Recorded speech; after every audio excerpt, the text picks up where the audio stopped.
বর্তমান বিশ্বে যে অবস্থা,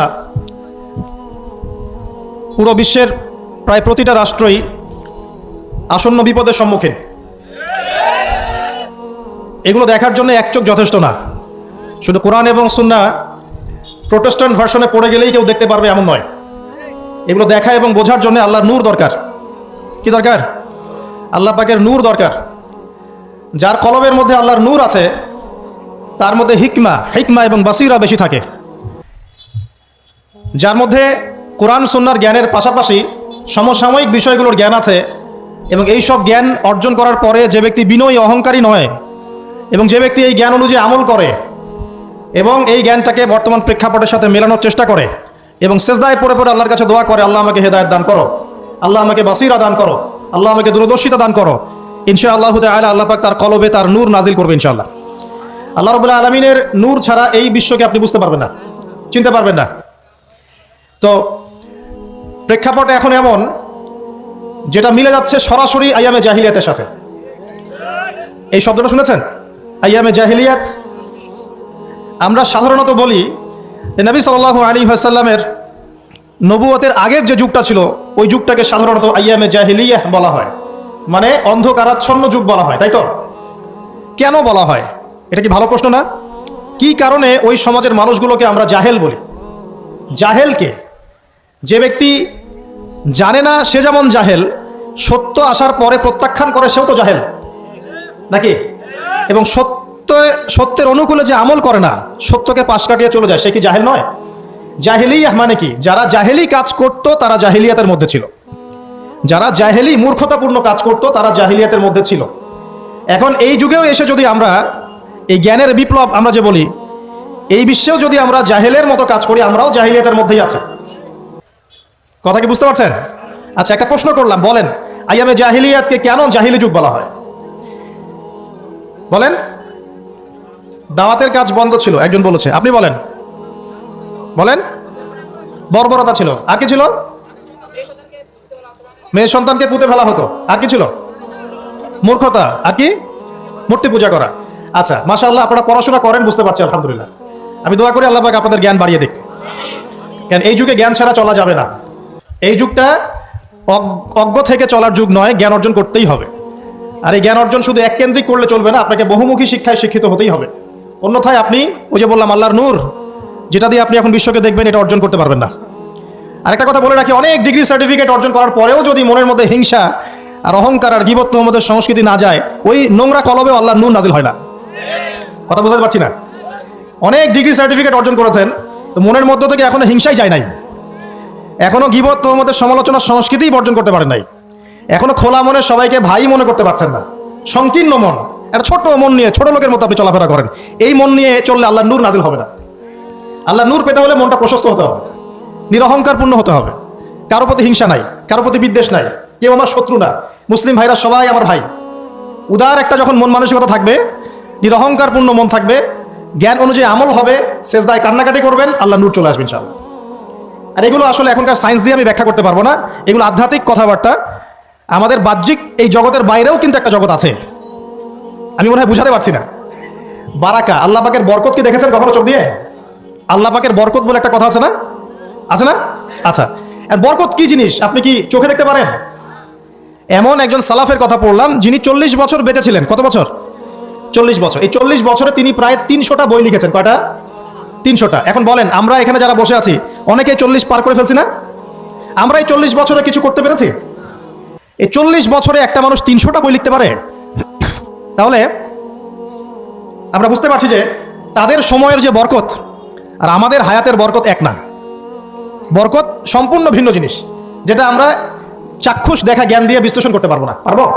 পারবো না।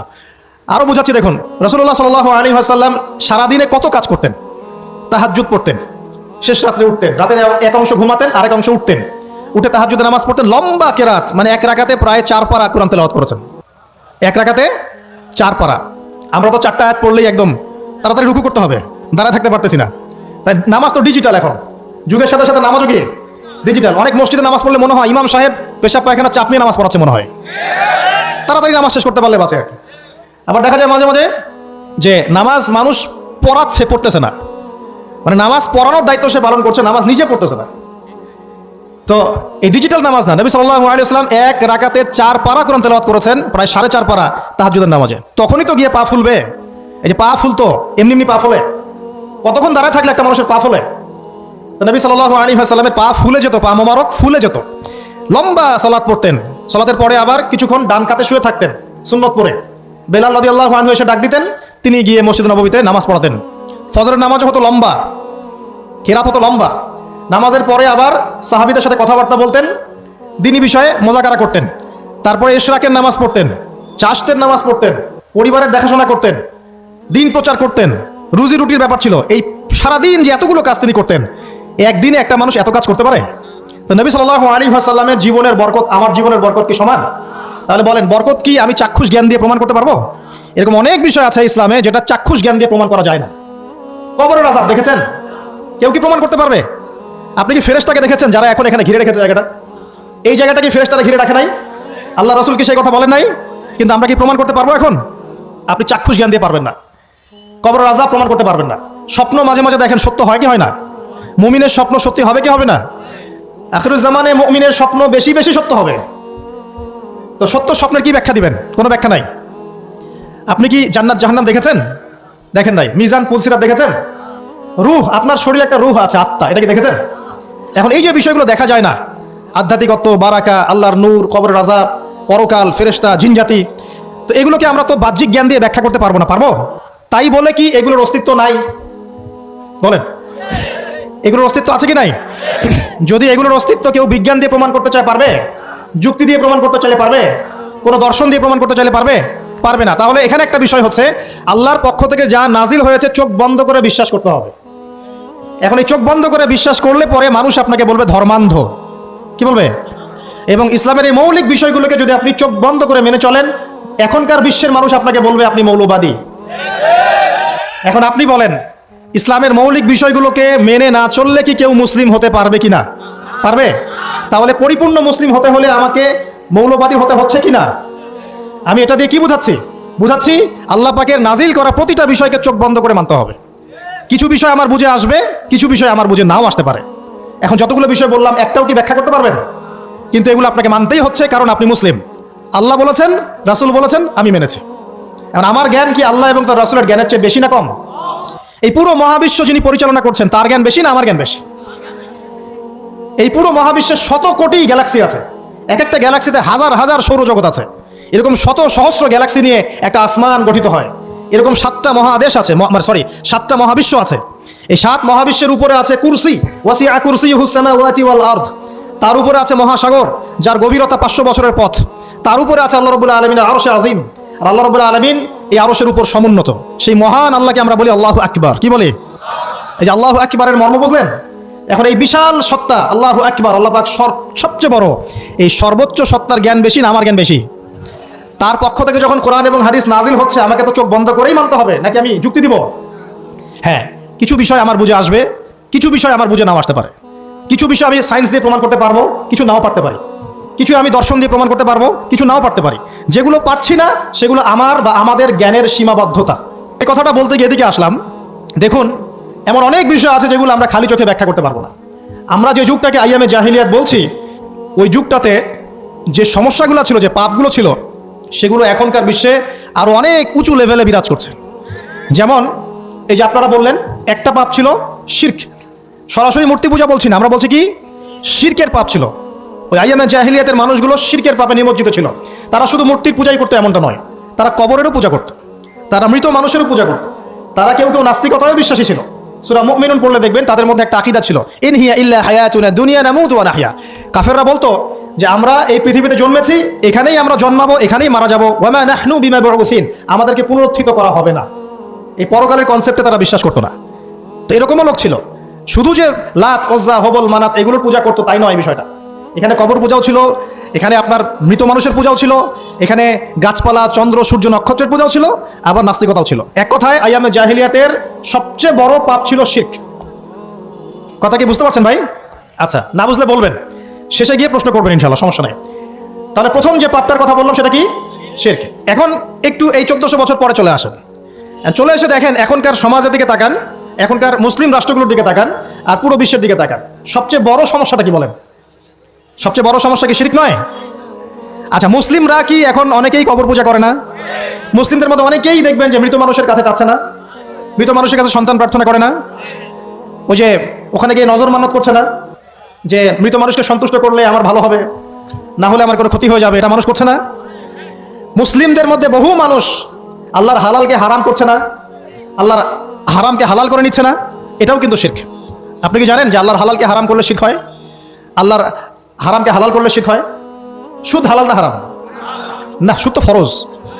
সুদ হালাল না হারাম? সুদ তো এখনকার বিশ্বে ফরজ। সুদ ছাড়া এই বিশ্ব চলবে না। আপনি ঠিক বলছেন, কিন্তু সুদ ছাড়া এই বিশ্ব চলে না।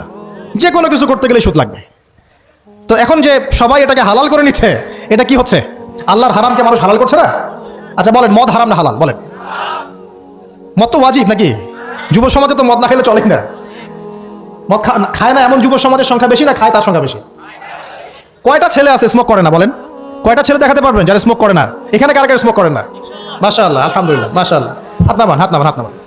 আল্লাহ পাক আপনাদের রক্তে এবং মাংসে বরকত দান করুন, দোয়া করি। যদি আপনি কোনো কমিউনিটির মধ্যে দেখাতে পারেন যে তারা মাদক থেকে দূরে আছে, তারা শুধুমাত্র ইসলামিক কমিউনিটি, অন্য কোনো কমিউনিটি না। যদি আপনি মাদক মুক্ত কোনো ক্যাম্পাস দেখাতে পারেন, সেটা হবে মাদ্রাসা। যদি পর্ন মুক্ত ক্যাম্পাস দেখাতে পারেন, দেখাতে হবে মাদ্রাসাকে। এখানে বিষয়টা হচ্ছে, যারা ইসলাম প্র্যাকটিস করে, কোরআন এবং সুন্নাহর বুঝ যাদের মধ্যে আছে, যাদের মধ্যে আল্লাহর ভয় আছে, এরা কখনো সুদ খাবে? এরা কি মদ খাইতে পারবে? পারবে না। ইনশাআল্লাহ আপনারা কি জিনা করতে পারবেন? আল্লাহ পাক আপনাদেরকে ঈমান আমলের উপর অটুট রাখুন, আমিন। যে কথাটা বলছি, কেউ যদি আল্লাহর হালালকে হারাম করে নেয় আর কেউ যদি আল্লাহর হারামকে হালাল করে ফেলে, এটাকে কিন্তু শিরক বলা হয়। এই বিশ্বে কি এই সমস্যা নাই? বুঝেন না, এই সমস্যা আছে কি নাই? আছে। সামনে আগান। এই বিশ্বের শিক্ষা ক্ষেত্রগুলো দেখবেন, এই শিক্ষা ক্ষেত্রগুলোর মধ্যে নাস্তিকতার শিক্ষা বাড়ছে না কমছে? বাড়ছে। এই বিশ্বের অর্থনীতি দেখবেন, অর্থনীতির মধ্যে শিরক বাড়ছে না কমছে? এখানে আপনাকে সুদ নিতে হচ্ছে, এখানে আপনাকে আল্লাহর নাজিলকৃত ইকোনমি বাদ দিয়ে পশ্চিমাদের নাজিলকৃত ইকোনমি বহন করতে হচ্ছে। এটাও এক প্রকার কুফরি। আরও সমস্যা আছে। এই বিশ্বের ওয়ার্ল্ড অ্যাফেয়ার্সের দিকে তাকাবেন, দেখবেন বিশ্বের কয়টা জায়গা আপনি আমাকে দেখাতে পারবেন যেখানে মুসলিমদের মধ্যেও আল্লাহ রাব্বুল আলামিনের নাজিলকৃত বিধান দিয়ে বিচার ফয়সালা হচ্ছে? কয়টা দেখাতে পারবেন? তো যেখানে আছে খুব স্বল্প পরিসরে।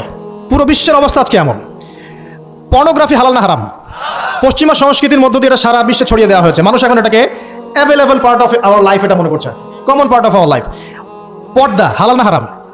বলেন, পর্দা না করাটা হারাম না হালাল? আচ্ছা, এখন দেখেন, মিডিয়া বলেন, প্রিন্ট মিডিয়া বলেন, ইলেকট্রনিক মিডিয়া বলেন, বিভিন্ন প্রযুক্তিগত উন্নয়নের মধ্য দিয়ে নগ্নতাকে প্রমোট করা হচ্ছে কি হচ্ছে না? বলেন, হচ্ছে কি হচ্ছে না? এখন কি কাপড় খোলার দিকে মানুষ বেশি আগ্রহী না পরার দিকে?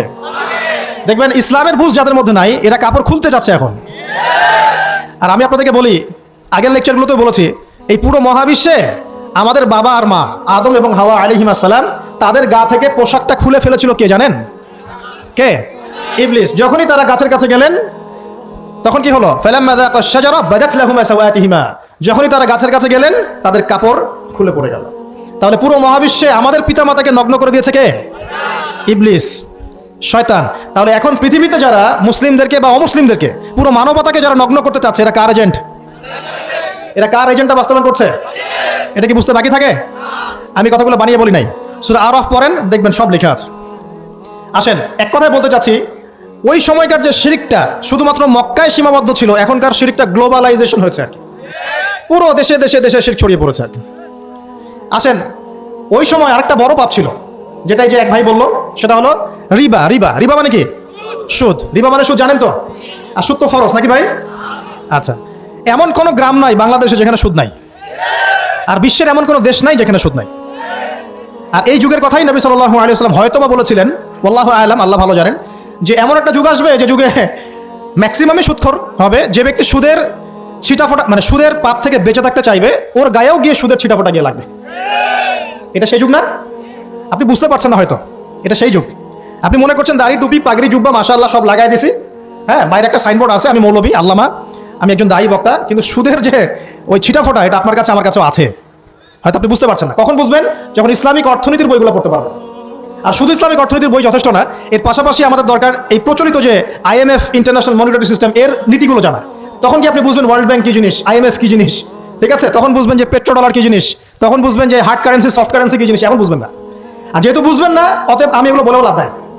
যেহেতু আপনি বুঝবেন না, আমি যদি এখন এসব নিয়ে কথা বলি, আপনার কাছে মনে হবে এসব কি উল্টাপাল্টা কথা কইতাছে। ঠিক আছে, তো যাই হোক, আগে আল্লাহর ওয়াস্তে ইসলামিক ইকোনমিক্স পড়েন এবং ইন্টারন্যাশনাল মনিটরি সিস্টেম সম্পর্কে পড়েন। প্রত্যেক স্টেটের প্রধান যারা আছেন তারা জানেন যে ওয়ার্ল্ড ব্যাংক কি জিনিস, তারা জানেন IMF কি জিনিস। ঋণের এমনি এমনি কোনো কান্ট্রিকে তারা ঋণ দিবে না, একটা বিশাল বড় সুদের জালে ওদেরকে ফেলবে, তারপর জনগণের রক্ত চুষে সুদ শোধ করতে হবে। আর যারা পারবে না, ওরা যে শ্রীলঙ্কার মতো দেউলিয়া হয়ে যাবে। ও কেন দেউলিয়া হয়ে গেছে? বিকজ ও ঋণ শোধ করতে পারছে না, বাস দেউলিয়া। তো যাই হোক, পড়াশোনা করেন। আমি একজন স্কলারের নাম বলে দিই, এক লেকচারে তো সব বলে দেওয়া সম্ভব না। সম্ভব? আমি রাস্তা দেখাচ্ছি আপনাদেরকে। আপনারা আল্লামা তকি উসমানীর বইগুলো পড়েন, নাম শুনেছেন? আচ্ছা, নাকি এখন বলবেন যে উনি তো হানাফি মাযহাবের, আমি তো আহলে হাদিস পড়বো না, এটা বলবেন নাকি? আল্লামা তকি উসমানী এই বিশ্বের সবচেয়ে বড় আলেমদের একজন। আল্লামা তকি উসমানী এই বিশ্বের সবচেয়ে রিনাউন্ড আলেমদের একজন। তার ইসলামিক অর্থনীতির যে পুরো সিরিজ আছে, আল্লাহর ওয়াস্তে বাসায় কিনে একবার পড়ে দেখেন অর্থনীতি কি জিনিস, আপনি কিসের উপর দাঁড়িয়ে আছেন। পড়া যাবে না ইনশাল্লাহ? আপনি তাকে ভালো যদি নাও বাসেন, তাও পড়ে দেখেন। মনে করেন আপনি একটা কমিউনিটির মধ্যে আছেন, বা একটা সংগঠনে আছেন, বা একটা ঘরানার মধ্যে আছেন, তাহলে কি অন্য ঘরানার বইপত্র পড়া যাবে না? হারাম হয়ে গেছে নাকি? এই যে সংকীর্ণ মানসিকতা থাকলে ভাই হেদায়েত পাওয়া যাবে না। আর আপনি যে মনে করছেন আমি একদম হকের উপর আছি, আপনি সঠিক পথে আছেন ঠিকই, তবে এটা সঠিক ভুল পথ। কথা বুঝতে পারছেন না? আপনি মনে করছেন যে আমি একদম চূড়ান্ত সঠিক বিষয়ের উপর আছি। হ্যাঁ, আপনি সঠিক বিষয়ের উপর আছেন ঠিকই, বাট আপনি সহি একটা ভুল পথে আছেন। এটা বুঝবেন পরে, যখন জ্ঞানের পরিধি বাড়তে থাকবে, তখন বুঝবেন যে সহি পথ কোনটা, সহি ভুল পথ কোনটা। মুসলিমদের মধ্যে ফাটল সৃষ্টি করে জান্নাতে যাওয়া যায় না? যায়? পুরো মুসলিমরা একটা উম্মাহ, এবং যারাই মুসলিম উম্মার মধ্যে ফাটল সৃষ্টি করতে চায়, এরা উম্মার বন্ধু নয়, শত্রু। মুসলিম উম্মার মধ্যে কোনো ফাটল সৃষ্টি করবেন না। সবার মাঝখানে হৃদ্যতা, ভালোবাসার বন্ধন থাকবে। যদি বিভিন্ন ধর্মের মানুষ একসাথে বসবাস করতে পারে একটা দেশে, তাহলে বিভিন্ন তরিকা এবং মাযহাবের মানুষও একসাথে থাকতে পারবে একটা দেশে ইনশাআল্লাহ। আমরা আমাদের মাঝে ইখতিলাফি বিষয় থাকতে পারে, কিন্তু দিন শেষে আমরা সবাই মুসলিম ইনশাআল্লাহ। দিন শেষে ইসলামের জন্য দাঁড়াতে হলে দল, মত, মাযহাব, তরিকা নির্বিশেষে সবাই একসাথে দাঁড়াবে ইনশাআল্লাহ। আল্লাহ পাক আমাদের হৃদয়টাকে প্রশস্ত করুন, আমিন। জাহেলিয়াতে 2 নম্বর সমস্যা ছিল রিবা। এই রিবা সম্পর্কে আগে বলি যে এখন আল্লাহ পাক কি বলেছেন। আল্লাহ পাক বলছেন যে ইয়ামহাকুল্লাহুর রিবা ওয়া ইউরবিস সাদাকাত। আপনি যদি দান সদকা করেন, যাকাত দেন, যাকাত ভিত্তিক অর্থনীতি চালু করেন, আল্লাহ পাক আপনার সম্পদকে বাড়িয়ে দিবেন ইনশাআল্লাহ। আর আপনি যদি রিবার মধ্যে যান, আল্লাহর বক্তব্য হচ্ছে, এটা আমার কথা না, আল্লাহ পাক বলছেন আপনার সম্পদ সংকুচিত হয়ে আসবে। এখন আপনার ডিসিশন, আপনি কি করতে চান করতে পারেন, আমাদের কিচ্ছু বলার নাই। লাকুম দীনুকুম ওয়ালিয়া দিন, আপনার বুঝ আপনার, আপনার দিন আপনার, আমার দিন আমার। আল্লাহ বলছেন ফাযাক্কির ইন্নামা আনতা মুযাক্কির, উপদেশ দাও তুমি উপদেশ দাতা, লাস্তা আলাইহিম বিমুসাইতির, কারো প্রতি তুমি দারোগা নও। আল্লাহ বলছেন আপনি সুদে থাকলে সম্পদ সংকুচিত হবে, যদি ছেড়ে দেন, যাকাত দেন, ব্যবসা ভিত্তিক ইকোনমি চালান, আপনার সম্পদ বাড়বে ইনশাআল্লাহ। কি করবেন, ডিসিশন কার? আপনার। আল্লাহ পাক বলছেন ইয়া আইয়ুহাল্লাযীনা আমানু হে মুমিনগণ ইত্তাকুল্লাহ। শুনেন ভাই, আল্লাহ বলছেন ইত্তাকুল্লাহ, তোমরা আল্লাহকে ভয় করো। ওয়া যারু মা বাকিয়া মিনার রিবা, সুদের অবশিষ্ট সব অংশ ছেড়ে দাও, সুদের অবশিষ্ট সব টাকা ছেড়ে দাও। ওয়া ইল্লা ইন কুনতুম মুমিনিন, যদি প্রকৃতপক্ষে তোমরা মুমিন হয়ে থাকো তাহলে ছেড়ে দাও। ওয়া ইল্লাম তাফআলু, যদি তোমরা না করো। কে বলছেন? আল্লাহ। যদি তোমরা এটা না করো, তাহলে আল্লাহ কি বলছেন? ফাআযানু বিহারবিন মিনাল্লাহি ওয়া রাসূলিহি, আল্লাহ এবং তার রাসূলের সাথে যুদ্ধের ঘোষণা শুনে রাখো। এটা কার কথা?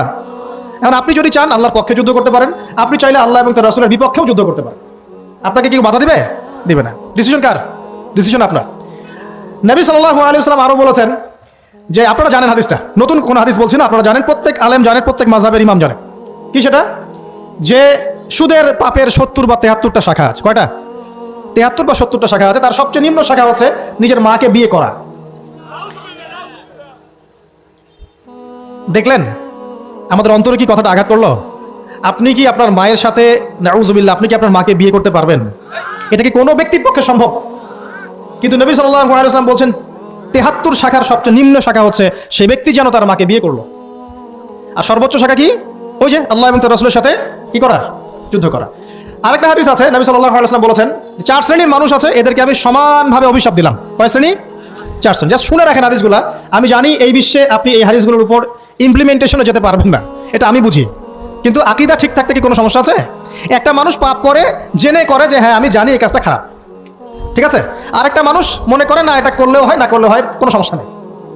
আরেকটা মানুষ মনে করে যে না আমি একটা ডাহা পাপ করছি, এটা থেকে বেঁচে থাকা আমার উচিত ছিল, কিন্তু আমি পারছি না, যে আমি মানি না এসব বিধান টিধান, যা ভালো মনে হবে দুনিয়ার জন্য করব। এরা কি সবাই সমান?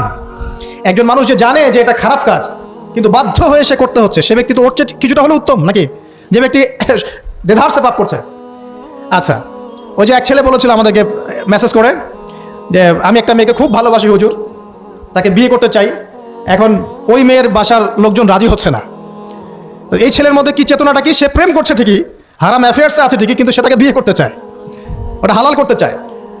আর এক ছেলে মেসেজ করছে, সে বলছে যে আমি এরকম জেনায় লিপ্ত ছিলাম, এখন আমি কি করব, আমি কি ওগুলো ছেড়ে দিয়ে ফিরে আসবো, নাকি আমি ওই মেয়ের সাথেই জেনা অব্যাহত রাখবো? এই দুই ব্যক্তি কি সমান? সমান না।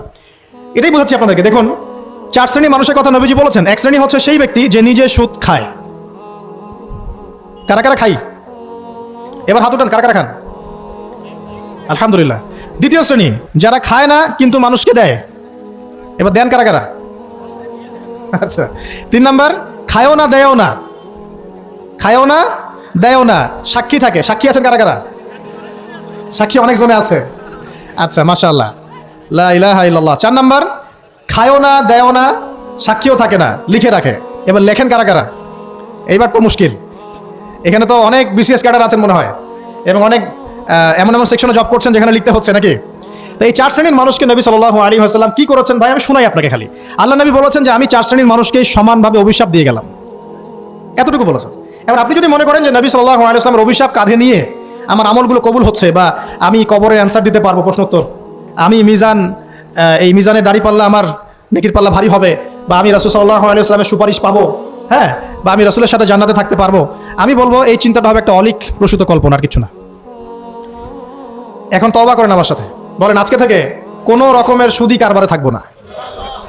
তওবা করেন, বলেন আস্তাগফিরুল্লাহ আল্লাযী লা ইলাহা ইল্লা হুয়াল হাইয়ুল কাইয়্যুম ওয়া আতুবু ইলাইহি। তওবা করলেন তো? ভ্যান চালাই খাবেন, রিক্সা চালাই খাবেন, কৃষিকাজ করে খাবেন, ব্যবসা করে খাবেন, ছোট্ট একটা মুদির দোকান করে খাবেন, যদি কিচ্ছু করতে না পারেন রাস্তায় মুচিগিরি করে হলে খাবেন, সেলুনে বারবার হয়ে খাবেন, তারপরে সুদের দিকে যাবেন ইনশাআল্লাহ। পারবেন? আপনার রিজিক কি আপনার হাতে না আল্লাহর হাতে? না, আমাদের রিজিক তো আমাদের হাতে। যে ব্যক্তি মনে করে রিজিক আল্লাহর হাতে, সে কি কখনো ঘুষ নিতে পারে? সে অন্যের সম্পদ আত্মসাৎ করতে পারে?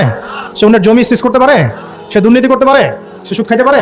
কেন খায়? কারণ সে মনে করে রিজিকের মালিক সে নিজেই। এগুলো করলে তার সম্পদ বাড়বে, না করলে সম্পদ বাড়বে না। এই কারণেই তো সে কাজগুলো করে। আর আমি খুব ভালোই বুঝি, অ্যাটলিস্ট আমি খুব ভালোই বুঝি যে এই কাজগুলো ব্যক্তিরা কেন করে। উত্তর শুনবেন? উত্তর হচ্ছে পরিবারের জন্য। কার জন্য? পরিবারের জন্য। মা, বৃদ্ধ মা আছে দেখতে হবে, 2 বাবা আছে দেখতে হবে, স্ত্রী আছে। আর স্ত্রী মাশাআল্লাহ একদম ফেমিনিস্ট, তার চাহিদা পূরণ করতে তার হিমশিম খেতে হয়। হ্যাঁ, একটা শাড়ি নেবে 20,000, ঠিক আছে? স্ত্রীর চাহিদা অনেক, গহনা গাড়ি অনেক চাহিদা। আর না দিলে তো আবার সমস্যা, বাসায় গেলে তো মানসিক টর্চার ছেলে রেখে দেবে। এখনকার বেশিরভাগ পুরুষই কিন্তু নির্যাতনের শিকার। এখনকার বেশিরভাগ পুরুষ কিন্তু পুরুষ নির্যাতনের শিকার। ম্যাক্সিমাম বাসায় গিয়ে দেখবেন টর্চার, একটা রিমান্ডের সেলের মতো, বুঝছেন? এবং এটা 7 দিন 5 দিন 7 দিনের রিমান্ড না, এটা লাইফ টাইম রিমান্ড, মানে পুরো জীবন ধরে রিমান্ড চলবে আর কি। তো এই যে সমস্যা, তা কার কার জন্য করি? পরিবার, সন্তান, পিতা মাতা, আত্মীয় স্বজন, এগুলোর জন্য। কিন্তু একটা কথা শোনেন, আমরা যখন মারা যাব না, আমরা মারা গেলে পরে 40 দিন তারা আমাদেরকে মনে রাখবে কিনা সন্দেহ আছে। বিশ্বাস করছেন না?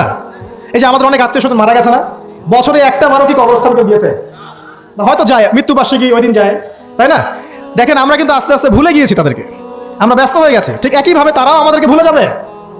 এই জন্য আমি বারবার আপনাদেরকে মনে করি একটা কথা, আমার জীবন থেকে উপলব্ধি করি একটা কথা, যে একমাত্র আল্লাহ ছাড়া এই পৃথিবীতে এবং পরকালে আমাদের আপন বলে কেউ নাই। বাকি সবাই সবার স্বার্থের জন্য আছে। মানুষের অবস্থানকেই মূল্যায়ন করে, মানুষের অবস্থানকেই মূল্যায়ন করে। আল্লাহ রাব্বুল আলামিন আপনার ভিতরটাকে ভালোবাসেন। দেখেন, আপনি যখন নামাজ পড়েন নাই, আল্লাহ পাক কিন্তু আপনাকে ধ্বংস করে দেন নাই। আল্লাহ পরম করুণাময় আপনাকে হেদায়েত দিয়ে নামাজি বানিয়ে দিয়েছেন। জীবন অনেক পাপ করেছেন, ইনস্ট্যান্ট আল্লাহ পাক শাস্তি দিতে পারতেন, আল্লাহ পাক দেন নাই। আল্লাহ আপনাকে ভালোবাসেন, আল্লাহ আমাকে ভালোবাসেন। আল্লাহ পাকের এই ভালোবাসার ঋণটা শোধ করার জন্য হলেও নামাজি হয়ে যান, আল্লাহর পথে ফিরে আসেন, দিনের জন্য কিছু করেন, দিনের ফিকির করেন, পড়াশোনা করেন। প্রিয় ভাইরা, আল্লাহ পাক তৌফিক দান করুন। দেখুন, এই রিবা থেকে দূরে থাকার জন্য একটা হাদিস যথেষ্ট, যে 4 শ্রেণীর মানুষকে আল্লাহ রাসূল সাল্লাল্লাহু আলাইহি ওয়াসাল্লাম লাআনত করেছেন, অভিশাপ দিয়েছেন। ইনশাআল্লাহ আজকের লেকচার যাদের কানে যাবে, আমরা যদি না খেয়েও মরে যাই, আল্লাহ পাক না খেয়ে মারবেন না ইনশাআল্লাহ। রিজিক আছে, খাবো ইনশাআল্লাহ। কিন্তু হয়তো বা অভাব হবে, টাকা পয়সা একটু কম হতে পারে, অন্যের 10 তলা ফ্ল্যাট হবে, আমার হবে না, ঠিক আছে? অন্যের এত বিঘা বিঘা জমি আমার হয়তো হবে না। কিন্তু ইনশাআল্লাহ তাআলা এই যে দুনিয়ার মুসাফিরের জীবনটা, এটা মুসাফিরের জীবন না? মুসাফিরের জীবনটা কেটেই যাবে ইনশাআল্লাহ। কাটবে না? যে কোনোভাবে কেটে তো যাবেই ইনশাআল্লাহ। এই যে পরকালের জীবনটা একটা চেতনার শক্তি, জানেন? দুনিয়াতে যত বাধা বিপত্তি আসুক, গাল মন্দ খান, গীবত তহমত খান, কষ্ট হোক, নির্যাতন হোক, একটা বিষয় মনের মধ্যে শান্তি দেয়। কি শান্তি? যে এই দুনিয়ার জীবনটা তো আর চিরস্থায়ী নয়, এটা তো আর সারা জীবন থাকবে না। ইনশাআল্লাহ এই অবস্থা আস্তে আস্তে পরিবর্তন হয়ে যাবে। ফাইন্না মাআল উসরি ইউসরা, পরকালে ইনশাআল্লাহ পাবো, দুনিয়াতে না পেলে কি হয়েছে, পরকালে পাবো ইনশাআল্লাহ। যুবক ভাই, এসব জেনা ছেড়ে দেন, আল্লাহ রাব্বুল আলামিন আপনার জন্য হুর রেখেছেন জান্নাত ইনশাআল্লাহ, পাবেন ইনশাআল্লাহ। এটা ছেড়ে দেন, সুদ ছেড়ে দেন, আল্লাহ পাক আপনার জন্য হাউজে কাউসার রাখছে ইনশাআল্লাহ। ঠিক আছে, অন্যায় পাপ ছেড়ে দেন, আল্লাহ রাব্বুল আলামিন আপনার জন্য জান্নাত রেডি করে রাখছে ইনশাআল্লাহ। এই দুনিয়ার জীবনটা ধোঁকা, একটা ছোট্ট জীবন, পুরা ধোঁকা, কিচ্ছু নাই এর মধ্যে। আমার কথা শোনেন, এই দুনিয়ার জীবনে কিছুই নাই। চারপাশে অনেক কিছু মনে হবে, আপনার বাড়ি আছে, গাড়ি আছে, স্ট্যাটাস আছে, টাকা পয়সা, প্রতিপত্তি সব আছে। আদতে আপনি একা, আদতে আপনাকে একাই কবরে যাওয়া লাগবে, একাই আল্লাহর সাথে হিসেব নিকাশ দিতে হবে, কেউ নাই সাথে, আমাদের সাথে কেউ নাই। কিন্তু আপনি মনে করছেন যে সেলিব্রিটিজম, বড় আমি পলিটিক্যাল নেতা হয়েছি, আমাকে সবাই চেনে, আমি ইকোনমিক সেক্টরে লিড দেই, রাষ্ট্রকে লিড দেই, আমি ধর্মতাত্ত্বিক ক্ষেত্রে লিড দেই, আমাকে দেখলে মানুষ বাহবা দেয়, ইত্যাদি ইত্যাদি। দিন শেষে আমি একা, আপনিও একাই, আমাকেও একাই যেতে হবে, আপনাকেও একাই যেতে হবে। এগুলো সব চারপাশের খালি অন্ধ মোহ, আর কিছু না। তো এই মোহের মধ্যে ঢুকে পড়বেন, আল্লাহ পাক তৌফিক ইনায়াত করুন। নবী সাল্লাল্লাহু আলাইহি ওয়াসাল্লাম বারবার বলতেন, আল্লাহুম্মা ইন্নী আউযু বিকা মিন ফিতনাতিদ দুনিয়া, বলতেন না, হে আল্লাহ, আমি এই দুনিয়ার ফিতনা থেকে তোমার কাছে আশ্রয় প্রার্থনা করছি। ওয়া ইন্নী আউযু বিকা মিন ফিতনাতিন নিসা, আমি মহিলাদের ফিতনা থেকেও আশ্রয় প্রার্থনা করছি। আরো দোয়া করতেন, আল্লাহুম্মা ইন্নী আউযু বিকা মিন আযাবিল কবর, হে আল্লাহ, আমি কবরের আযাব থেকে আশ্রয় প্রার্থনা করছি। ওয়া আযাবি জাহান্নাম, জাহান্নামের আযাব থেকে আশ্রয় প্রার্থনা করছি। ওয়া মিন ফিতনাতিল মাহইয়া ওয়াল মামাত, জীবন মৃত্যুর ফিতনা থেকে আশ্রয় প্রার্থনা করছি। ওয়া মিন শাররি ফিতনাতিল মাসীহিদ দাজ্জাল, এবং দাজ্জালের ফিতনা থেকে আশ্রয় প্রার্থনা করছি। দাজ্জালে পরে আসবো ইনশাআল্লাহ। দাজ্জাল নিয়ে আলোচনা করলে আবার কিছু মানুষ খারাজির ট্যাগ লাগিয়ে দিতে পারে, ওই জন্য এদিকে আমি এখন যাচ্ছি না। হ্যাঁ, সামনে আসি। তো রিবার বিষয়টা বলছিলাম, আইয়ামে জাহিলিয়াতে যে সেই রিবা এখনকার বিশ্বে আছে কি নাই বলেন? ওই সময় না হয় মক্কায় ছিল, এখন কি সারা বিশ্বব্যাপী নাই? বিশ্বের কোনো কান্ট্রি রিবা মুক্ত না, বিশ্বের কোনো দেশ রিবা থেকে মুক্ত থাকতে পারবে না, এই বিশ্ব পরিচালনা যারা করছে ওদের আন্ডারে থাকলে। কখন হবে বিশ্ব রিবা মুক্ত? একদিন বিশ্ব রিবা মুক্ত হবে ইনশাআল্লাহ, একদিন না একদিন এই বিশ্বটা সুদমুক্ত হবে ইনশাআল্লাহ তাআলা। তখন জালেম পার পাবে না, মাজলুমের রক্ত শ্রম বৃথা যাবে না ইনশাআল্লাহ। কবে, কত বছর পর আমি জানি না, কিন্তু এতটুকু জানি যে মালহামার পরে যখন আল মাহদি আসবেন, এবং তারপর যখন মাসিহুদ দাজ্জাল বের হবে, এবং ঈসা ইবনে মারইয়ামকে আল্লাহ পাক নামিয়ে দিবেন, তার হাতে যখন দাজ্জাল নিহত হবে, এবং জেরুজালেম থেকে যখন পুরো বিশ্ব শাসন করা হবে মুসলিমদের হাতে, তখন রিবা বলে কিচ্ছু থাকবে না পৃথিবীর ইনশাআল্লাহ। তার আগ পর্যন্ত এই অবস্থা সলভ হবে কিনা আমরা জানি না, হতেও পারে নাও হতে পারে, তবে ওই সময় যে হবে নিশ্চিত ইনশাআল্লাহ। আসুন, আইয়ামে জাহিলিয়াতের আরেকটা বড় পাপ ছিল, যে এক ভাই বলেছেন, সেটা হচ্ছে নারীর অবমাননা। কে বলেছে এই কথাটা? সামনে একজন। হ্যাঁ, আইয়ামে জাহিলিয়াতের অন্যতম একটা সেরা পাপ ছিল কি? নারীর অবমাননা। এটা নিয়ে কি বলতে হবে? এখন ধর্মের মধ্যেও আমরা নারীদেরকে অবমাননা করছি। বহু নামাজি ব্যক্তি আছে আমাদের মধ্যে, দেখবেন বোনের সম্পত্তি দেয় নাই, মেয়েকে শিক্ষিত করতে চাচ্ছেন না। কেন চাচ্ছেন না? ওর কি অধিকার নাই শিক্ষার? আপনি কি জানেন যে আয়েশা রাদিয়াল্লাহু আনহার কাছে বহু সাহাবী হাদিসের তালিম নিয়েছেন, বহু হাদিস শিখিয়েছেন কে? মা আয়েশা রাদিয়াল্লাহু আনহা। তো তিনি যদি শিক্ষিত না হতেন, শেখাতে পারতেন? তো মেয়েদের শিক্ষার দরকার আছে না? হ্যাঁ, কি বিষয় দরকার? তাদের উপযুক্ত পরিবেশ নিশ্চিত করতে হবে, নিরাপত্তা, পর্দা, এগুলো নিশ্চিত করতে হবে। তারপরে মেয়েদেরকে আপনি অবশ্যই শিক্ষিত করবেন। ঘরের কোণায় বসে রাখতে কে বলেছে? আপনি নিরাপদ পরিবেশ দেন, পর্দা দেন, তারা মাদ্রাসা যাবে, পড়াশোনা করবে। ঠিক আছে? আল্লাহ পাক আমাদের মা বোনদেরকে শিক্ষিত করার তৌফিক দান করুন, আমিন। ভালো ভালো কোয়ালিটি সম্পন্ন মহিলা মাদ্রাসা গড়ে তোলেন। আর মেয়েরা যদি শিক্ষিত না হয়, তাহলে আমাদের বাড়ির বউরা শিক্ষিত হবে না। আর বউ শিক্ষিত না হলে আপনি একা শিক্ষিত হয়ে লাভ নাই। তখন ওই যে বললাম টর্চার সেল, ওই টর্চার সেলে ঢুকতে হবে আর কি। কথা বুঝতে পারছেন না? আগে বিয়ে শাদী করেন, বুঝবেন ইনশাআল্লাহ। আর যারা করেছেন তারা অলরেডি হাসছে যে মিট করে দেয়। ঠিক আছে? আচ্ছা, সামনে আসেন। দেখেন মেয়েদের অবমাননা কিভাবে দেখাবো। সবচেয়ে বড় অবমাননা হচ্ছে ওদের দেহটাকে আমরা এখন পণ্য বানিয়েছি। এই যে পর্নোগ্রাফি দেখেন, এই মেয়েগুলোর ইজ্জতের কোনো দাম নাই, মানে তাদের দেহটাকে একটা ব্যবসার সামগ্রী বানানো হয়েছে। এবং আমি একটা লেকচার দিয়েছিলাম ঢাকায়, নীল দর্পণ, দেখবেন অনলাইনে আছে। ওখানে আমি স্ট্যাটিস্টিক দেখিয়েছি যে সারা বিশ্বে এই যে আমেরিকায় শুধুমাত্র $12 বিলিয়ন ব্যবসা করে পর্ন দিয়ে। এটা একটা ব্যবসা, একটা ইন্ডাস্ট্রি। যেমন ফিল্ম ইন্ডাস্ট্রি আছে, তারপরে গানের ইন্ডাস্ট্রি আছে না, এরকম একটা ইন্ডাস্ট্রি হচ্ছে এই পর্ন ইন্ডাস্ট্রি। এখানে সবাই অ্যাক্ট্রেস, অ্যাক্ট্রেস, এরা হচ্ছে অভিনেতা অভিনেত্রী। এখানে যা দেখানো হয় এগুলো কিন্তু রিয়েল না, বাস্তব না, সব ফেক। বুঝতে পারছেন না কথা? এগুলো অভিনয়, এগুলো ফেক। এবং এটা একটা ইন্ডাস্ট্রি, এর মধ্য দিয়ে মেয়েদের দেহটাকে পণ্য বানিয়ে সারা বিশ্বে ব্যবসা করছে। এবং এর একটা অন্যতম উদ্দেশ্য হচ্ছে মুসলিম যুবকদের ঈমান যেন নষ্ট করা যায়। কারণ মুসলিম যুবকদের ঈমান চলে গেলে তারা নিশ্চিন্ত, ওদের পথে আর কেউ বাধা নাই। কারণ ওদের এই জুলুমের পথে বাধা যদি কেউ দিতে পারে, তাহলে কারা দিবে? মুসলিমরা। আর মুসলিমদের মধ্যে সবচেয়ে শৌর্য কাদের মধ্যে থাকে? যুবকদের মধ্যে। তো যুবকদের ঈমান যদি চলে যায়, তাহলে এদের আর কোনো সমস্যা নাই। তো এই বিষয়টা খেয়াল করবেন যে এটা একটা ইন্ডাস্ট্রি। সো এখানে আমরা মেয়েদের দেহটাকে আমরা কি বানিয়েছি? পণ্য বানিয়ে দিয়েছি। আর এখন তো চলছে কাপড় খোলা সংস্কৃতি। প্রত্যেকটা সেক্টরে আপনি গিয়ে দেখবেন মেয়েদের ইজ্জত, সম্মান, আব্রুটাকে উন্মুক্ত করে এটাকে দিয়ে আমরা বিজনেস করছি আর কি। এটা একটা বিজনেস। তো এখানে সমাধান কি? সমাধান আয়েশা রাদিয়াল্লাহু আনহা। সমাধান কে? সমাধান ফাতিমা রাদিয়াল্লাহু আনহা। সমাধান কে? সমাধান খাদিজা রাদিয়াল্লাহু আনহা। আমাদের মা, আমাদের বোন, আমাদের স্ত্রীদেরকে তাদের মতো করে মানুষ করতে হবে, গড়ে তুলতে হবে ইনশাআল্লাহ। দেখবেন নারীর সত্যিকারের সম্মান নিশ্চিত হবে ইনশাআল্লাহ। ইসলাম কি কখনো বলেছে যে মেয়েরা কাজ করতে পারবে না, পড়াশোনা করতে পারবে না ইত্যাদি? এই নাস্তিকরা তো ঠুনকো যুক্তি দিয়ে আক্রমণ করে। কে বলেছে? সমস্যা এমন ইসলামিক স্টেট আছে যেখানে একটা স্টুডিও, মনে করি স্টুডিও, ছবি তোলা হয়, কথার কথা, সেখানে সব কর্মী মহিলা, কোনো পুরুষ নাই। একটা মাদ্রাসা, সমস্ত কর্মী মহিলা, কোনো পুরুষ নাই। একটা স্কুল, সবাই মহিলা, কোনো পুরুষ নাই। ওখানে মেয়েরাই পড়ে, মেয়েরাই শেখায়। জায়েজ না জায়েজ বলেন? একটা নিরাপদ পরিবেশে যদি মেয়েরাই মেয়েদের দায়িত্ব নিয়ে পড়াশোনা করায়, ব্যবসা করে, অন্য কিছু করে, জায়েজ না জায়েজ? তাহলে পরিবেশ নিশ্চিত করাটা হচ্ছে চ্যালেঞ্জ। ইসলাম বলছে না যে আপনি তাকে একদম মানে অজ্ঞ করে রেখে ঘরের কোণে ফেলায় রেখে দেন, তাকে আপনি পড়াশোনাও শেখাবেন না, সম্পত্তির অধিকারও দিবেন না, কিছুই না। এগুলো ইসলাম কখনো বলেনি। বলেছে? আরে বোকা মানুষ, রাসূলুল্লাহ সাল্লাল্লাহু আলাইহি ওয়াসাল্লামের সময় তো মহিলা সাহাবীরা উহুদের যুদ্ধ করেছে। কি শুনলেন? রাসূল সাল্লাল্লাহু আলাইহি ওয়াসাল্লামের সময় মহিলা সাহাবী উহুদের যুদ্ধও করেছে। উহুদের যুদ্ধের নাম শুনেছেন? ওখানে মহিলা সাহাবীও ছিল, তীরন্দাজ। তাহলে মহিলাটা কি করে নাই নবীর যুগে? খাদিজা রাদিয়াল্লাহু আনহা যত বড় ব্যবসায়ী ছিলেন, এখন এত বড় ব্যবসায়ী পাবেন? কোনো মেয়ে আছে এত বড় ব্যবসায়ী? উসমান রাদিয়াল্লাহু আনহু যত বড় বিজনেসম্যান ছিলেন, এখন এত বড় বিজনেসম্যান আছে? তো কি ছিল না সেই স্বর্ণযুগে? ওই স্বর্ণযুগের সুন্নতি আমাদেরকে আমল করতে হবে। আল্লাহ পাক তৌফিক ইনায়াত করুন, আমিন। প্রিয় মা ও বোনেরা, পর্দা ছাড়বেন না। আপনাদের জন্য 4টা কাজ: স্বামীর আনুগত্য করা, লজ্জাস্থানের হেফাজত করা, আপনার 5 ওয়াক্ত সালাত ঠিকঠাক মতো আদায় করা, এবং রমজান মাসে সাওম রাখা। নবীজি বলেছেন সাল্লাল্লাহু আলাইহি ওয়াসাল্লাম, জান্নাতের যে কোনো দরজা দিয়ে ইচ্ছা আপনি প্রবেশ করতে পারবেন। আপনার জন্য সহজ। আর স্বামীর আনুগত্য বলতে আমি বুঝাইনি স্বামীর দাসত্ব করতে হবে, এটা বলিনি। এখনকার কিছু ফ্যামিলিস্ট মেয়ে আছে, ওরা আনুগত্য শব্দ মনে হয় যে দাসত্ব মনে হয়।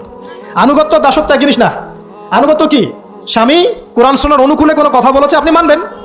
স্বামী বলছে পর্দা করো, তোমাকে ভালোবেসে বলছি তুমি পর্দা করো, তুমি আমার অনেক প্রিয় একজন মানুষ, তুমি বেপর্দায় বাইরে যাবা, লোকজন দেখবে, কেমন হয়? ঠিক আছে, তোমাকে তো আমি বিয়ে করেছি, তুমি আমার মানুষ, তোমাকে দেখবে কেন? ঠিক আছে, তো এখন স্বামী ভালো কথা বলেছে, আপনি শুনলেন, এটা আনুগত্য। আর ওই স্বামী যদি বলে আসো তো আমার কলিগরা এসেছে, ওকে খাবার সার্ভ করতে হবে, আসো খাবারটা পরিবেশন করো, এখন আপনি বেপর্দা হয়ে আপনার স্বামীর কলিগের সামনে খাবার পরিবেশন করতে শুরু করলেন, এটা কি আনুগত্য করতে হবে? এটা তখন আপনি আনুগত্য করবেন না। সিম্পল, কোরআন সুন্নাহর অনুগত্য কাজে আপনি স্বামীর আনুগত্য করবেন, বিপরীতে গেলে আপনি করবেন না। স্বামীর আনুগত্য মানে স্বামীর দাসত্ব নয়। আর এই হাদিসটা আপনি কেন ভুলে যান যে আল্লাহ রাসূল সাল্লাল্লাহু আলাইহি ওয়াসাল্লাম বলেছেন, আল্লাহ ছাড়া যদি কাউকে সেজদা করা যেত, সম্মান বুঝাচ্ছেন, আল্লাহ ছাড়া যদি কাউকে সেজদা করা জায়েজ হতো, আমি মেয়েদেরকে বলতাম যেন স্বামীকে সেজদা করে। কেন? কারণ আপনাকে রেসপন্সিবিলিটি, আপনার খাবার, আপনার ফুড, আপনার শেল্টার, আপনার মানে পুরো দায় দায়িত্ব নিজের হাড় ভাঙা পরিশ্রম দিয়ে, জীবনের ঝুঁকি নিয়ে স্বামী আপনার জন্য করে। সে আপনার সম্মান পাওয়ার যোগ্য তো? সে কি আপনার সম্মান পাওয়ার যোগ্য নয়? আপনি যদি সম্মানের হক আদায় না করতে পারেন তাহলে আপনি অকৃতজ্ঞ। আর অকৃতজ্ঞ মেয়ে কখনো জান্নাতে যাবে? একটা হাদিসে আছে, বেশিরভাগ মেয়ে জাহান্নামে যাওয়ার অন্যতম কারণ হচ্ছে তারা স্বামীর সাথে কুফরি করে। কি করে? মানে সারা জীবন স্বামী ভালোবেসে যায়, ভরণ পোষণ দিয়ে যায়, সব চাহিদা পূরণ করে যায়, একদিন দেখবেন কথা কাটাকাটি হয়েছে, ওই দিন বলে বসবে যে তোমার কাছে আমি কিচ্ছু পাই নাই সারা জীবনে। এই যে কুফরি, এই কারণে তারা জাহান্নামে যেতে পারে বেশি। আল্লাহ হেফাজত করুন। আরেকটা কারণ হচ্ছে যে বেপর্দা। আপনাকে 4টা মূলনীতি ফলো করতে হবে। 1, এমন কোনো পোশাক পরবেন না যে পোশাকটা আটো সাটো, যেটা পরলে আপনার গায়ের কাঠামো বোঝা যায়। এটা বোরখা হলেও পরা যাবে না। আমি কি বুঝাতে পারছি? ডিজিটাল বোরখা দেখেন নাই? দেখছেন? মাশাআল্লাহ। আর কারা কারা দেখছেন? এদিকে চোখ বেশি যায় না? আচ্ছা, এমনি দেখা যায়, চোখ দিতে হয় না, এমনি দেখা যায়। ডিজিটাল বোরখা চলবে না, ডিজিটাল বোরখা চলবে না। আমার মত, এটা আমি মত দিচ্ছি, আমি আল্লাহর রাস্তায় সময় দিয়েছি অনেকদিন, এবং এখানে যে পর্দাটা শেখানো হয় এরকম পর্দা আমি অন্য কোথাও দেখি নাই। এত চমৎকার পর্দা শেখানো হয়। কারা কারা সময় লাগিয়েছেন? 3 দিন 7 দিন সময় দিয়েছেন কারা কারা? বেশিরভাগই দেন নাই। সমস্যা নাই, দিতে হবে, আমি বাধ্যতামূলক বলিনি আপনাকে। বলেছে এখানে পর্দা শেখানো হয়, চমৎকার পর্দা শেখানো হয়, যে এখানে চোখটা পর্যন্ত তাদের ঢেকে রাখার তালিম দেওয়া হয়। যাই হোক, যেখানেই শেখেন অ্যাটলিস্ট পর্দাটা শিখলেই হলো। এমন পোশাক হবে না যেই পোশাকটা আটো সাটো, যেটা পরে আপনার গায়ের কাঠামো বোঝা যায়। 2 নম্বরে এমন পোশাক পরা যাবে না যেই পোশাকটা পরলে বাহির থেকে ভিতরের অঙ্গ দেখা যায়। দেখেছেন? দেখেন নাই? দেখছেন হুজুর? আচ্ছা, আপনারা তো সব দেখেন দেখি। তারপরে 3 নাম্বার, এমন পোশাক পরা যাবে না যেটা অমুসলিমদের সাথে সাদৃশ্য আছে। কথা বুঝতে পারছেন? অমুসলিমদের ধর্মীয় বিষয়ের সাথে সাদৃশ্য আছে এমন পোশাক মুসলিম মেয়েদের পরা যাবে না। এর মানে এই নয় যে অন্য ধর্মকে আপনি আক্রমণ করবেন, এটাও নয়। যে যার ধর্ম তাদের স্বাধীনতা মতো পালন করবে। মুসলিমরা বাধা দিবে? দিবে না। মুসলিমরা দাওয়াত দিতে পারে। কি করতে পারে? দাওয়াত দিতে পারে যে ভাই, এই যে লা ইলাহা ইল্লাল্লাহর কনসেপ্ট আপনাকে বুঝাচ্ছি, আল্লাহ ছাড়া কোনো মাবুদ নাই, মুহাম্মদ সাল্লাল্লাহু আলাইহি ওয়াসাল্লাম সর্বশেষ রাসূল, এই কোরআন পড়ুন, হাদিস পড়ুন, দেখুন এটাই হচ্ছে মানবতার মুক্তির সনদ। এরপর যদি সে ইসলাম কবুল করে আলহামদুলিল্লাহ, যদি না করে এর হিসাব কে দিবে? সে নিজে দিবে। এর হিসাব কি আমাকে দেওয়া লাগবে? দেওয়া লাগবে না। তো অমুসলিমদের সাথে সাদৃশ্য আছে এমন পোশাক চলবে না। আর 4 হচ্ছে পুরুষরা মেয়েদের পোশাক পরতে পারবে না, মেয়েরা পুরুষদের পোশাক পরতে পারবে না। জি, আপনাদেরকেই বলছি, আপনারা জিন্স পরতে পারবেন না, মেয়েদেরকে বলছি, এবং টি শার্ট পরতে পারবেন না। আপনারা ওই যে যা ইচ্ছা তাই ড্রেস পরে বলবেন যে 1000 বছরের সভ্যতা সংস্কৃতি, এসব বাজে কথা চলবে না এখানে। এটা 1000 বছরে কোনোদিনও আমাদের দাদা নানিরা এগুলা কখনো পরে নাই, করছে? আপনার দাদি কখনো এরকম পরছিল শাড়ি? তো যে বললো 1000 বছর থেকে পরে আসতেছে নাকি? সুবহানাল্লাহ। তো এখানে বিষয়টা হচ্ছে পুরুষ মেয়ের পোশাক পরতে পারবে না, মেয়ে পুরুষের পোশাক পরতে পারবে না। আমি খুব সংক্ষিপ্ত করে আপনাকে কোরআন সুন্নাহ থেকে 4টা মূলনীতি বলে দিলাম। এই 4টা মূলনীতি কোরআনেও আছে, হাদিসেও আছে। আসেন, এই যে নারীর অবমাননা, এই বিষয়টা আইয়ামে জাহিলিয়াতে যেমন ছিল, এখন দেখবেন আরো বড় পরিসরে এসেছে, আসে নাই? এই যে ফ্যাশন শো, দেহের প্রদর্শনী, বিভিন্ন ফিল্মস দেখবেন, ফিল্ম ইন্ডাস্ট্রিজে দেখবেন, মিউজিকে দেখবেন, পর্নে দেখবেন, মেয়েদের দেহটাকে নিয়ে ব্যবসা করা হচ্ছে। আগে তো না হয় কন্যা সন্তান হলে জীবন্ত পুঁতে ফেলতো নাকি? এখন যদি গর্ভের বাচ্চা মেয়ে জানে, অনেকে আগেই মেরে ফেলায়। বুঝে নাই মনে হয়? অনেকে যদি জানে যে গর্ভে মেয়ে সন্তান আছে, আগেই মেরে ফেলায়। এমন অনেক দেশ আছে, আমি নাম বলছি না দেশের সঙ্গত কারণে, যে সে দেশে এরকম মেয়ে সন্তানকে এই যে খালাস করে ফেলার, নষ্ট করে ফেলার, ভ্রূণ নষ্ট করার আলাদা ক্লিনিক আছে, আলাদা হসপিটাল আছে। বলে নাউজুবিল্লাহ। তো আসলে ওই 1450 বছর আগের মানুষটা বেশি বর্বর ছিল না, আমরা বেশি বর্বর? এই অধিকারের কথা বলে বলে আমরা মেয়েদের দেহটাকে নিয়ে এখন মস্করা করছি, তামাশা করছি। সবচেয়ে সেরা অধিকার কোথায় পাবে? কোরআনে পাবে, হাদিসে পাবে, ইসলামে পাবে। তার পর্দা নিশ্চিত হবে, দেহ সেফ থাকবে, তার ইজ্জত নিশ্চিত হবে, ইজ্জত সেফ থাকবে, তার সম্মান সেফ থাকবে, তাকে রাজরানীর মতো স্বামী বাসায় রাখবে, কারণ সে হচ্ছে তার কাছে সবচেয়ে মূল্যবান প্রিয় বস্তু। শুধু তাই নয়, সম্পত্তির অধিকার তাকে দিতে হবে। একজন মেয়ে তার ভাইয়ের সম্পত্তি পাবে, তার বাবার সম্পত্তি পাবে, তার স্বামীর সম্পত্তি পাবে, সব দিক থেকে সে সম্পত্তি পাবে। আর একজন ছেলে কিন্তু সব দিক থেকে সম্পত্তি পাবে না। তো এই বিষয়গুলো যখন এক শ্রেণীর মানুষ বোঝে না, তখন ইসলামের বিরুদ্ধে অহেতুক প্রপাগান্ডা চালানো শুরু করে। সবচেয়ে সেরা সম্মান রক্ষার উদাহরণ দেওয়া হয়েছে ইসলামে, কোরআনে এবং হাদিসে। এই কথাটা আপনাদের মা বোনদেরকে বোঝাবেন, তবে নম্রতার সাথে বোঝাবেন, কারণ উচ্চবাচ্য করলে তারা কথা শুনবে না। আর আল্লাহ রাসূল সাল্লাল্লাহু আলাইহি ওয়াসাল্লাম বলেছেন, কিছুটা বাঁকা হাড় দিয়ে তাদেরকে তৈরি করা হয়েছে। যদি আপনি শক্ত করে চাপ দিতে যান তাহলে ভেঙে যাবে, আর যদি আপনি ওই অবস্থায় ছেড়ে দেন তাহলে বাঁকাই থেকে যাবে। এখানে আপনাকে হিকমা অবলম্বন করতে হবে। আল্লাহ পাক তৌফিক দান করুন। একটা বিষয় বলছিলাম, ওই যে শিরকের পাপ এখন গ্লোবালাইজেশন হয়েছে না, ওই সুদের পাপ এখন গ্লোবালাইজেশন হয়েছে না। গ্লোবালাইজেশন বোঝেন? মানে বিশ্বায়ন, পুরো বিশ্বে ছড়িয়ে পড়েছে না। আর একটা হচ্ছে এই যে মেয়েদের অবমাননা, এটা সারা বিশ্বে ছড়িয়ে পড়ে নাই? আচ্ছা, আর দুটো বলবো, এরপর বলে আমি শেষের দিকে যাচ্ছি। আসেন, একটা হচ্ছে মাদক। আইয়ামে জাহিলিয়াতের অন্যতম সেরা পাপ ছিল কি? মাদক। ওই যে বলছেন জাহিলি যুগ, কেন বলছেন জাহিলি যুগ? বিকজ ওইখানে মাদক খেত মানুষ বেশি। এখন বলেন, ওখানে না হয় মক্কায় মাদক খেত মানুষ, এখন সারা বিশ্বে মাদক ছড়িয়ে পড়ে নাই?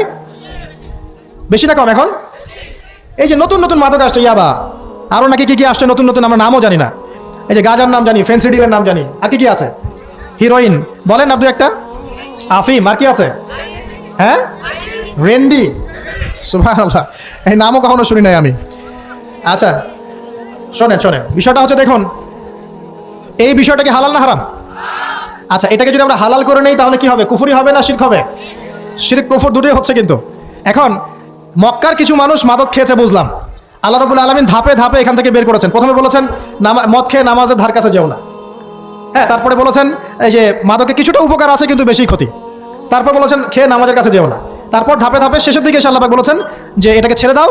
সূরা মাইদায় পড়ে দেখেন, এটা শয়তানের কাজ। তখন সাহাবায়ে কেরাম রাদিয়াল্লাহু আনহুম পুরোপুরি মাদক থেকে নিজেদেরকে মুক্ত করলেন। এরপরে কি কখনো তারা মাদক ছুঁয়েও দেখেছেন? বরং মাদক দ্রব্য সেবন করলে 40টা লাঠি বেত্রাঘাত করতে হয়, ইসলামিক শাস্তি। কয়টা লাঠি? আর উমর রাদিয়াল্লাহু আনহুর সময়ে 40 লাঠিকে বাড়িয়ে 80 লাঠি করা হয়েছিল। কত লাঠি? 80 লাঠি। কিন্তু আরও একটা পাপের শাস্তি আছে, বলবো? অপবাদ। এখন যেটা বেশি দেওয়া হয়, অপবাদ, মিথ্যা অপবাদ, সতী সাদী নারীর উপরে মিথ্যা অপবাদ, এর শাস্তি হচ্ছে 80 লাঠি। আবার 100 লাঠির শাস্তি আছে। 100 লাঠি এটা কিসের জানেন? জিনা। এই যে যারা করছেন, এর শাস্তি হচ্ছে 100 লাঠি। তাও জনসমক্ষে দিতে হবে, গোপনে না। আর 1 বছরের জন্য এলাকা ছাড়া করতে হবে।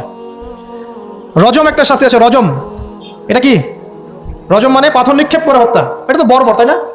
অমানবিক, মধ্যযুগীয়। এসব কথা শুনছেন না? শোনেন, কিছু কিছু বিষয় আছে যে বিষয়গুলো করার পরে এই পৃথিবীতে মানুষ বেঁচে থাকার অধিকারটা হারিয়ে ফেলে। কথা বুঝতে পারছেন না মনে হয়?